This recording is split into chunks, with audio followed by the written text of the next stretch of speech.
How to turn off followers on Facebook. To get started, first of all open up the Facebook application on your phone. You will then be taken to the Facebook homepage. Here, you can view posts and stories of your friends or pages that you follow on Facebook.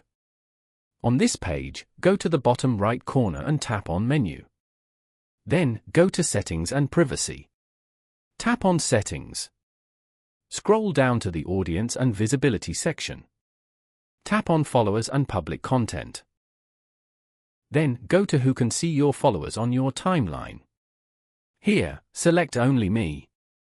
This means that only you can see your followers on your timeline. Tap on Save below.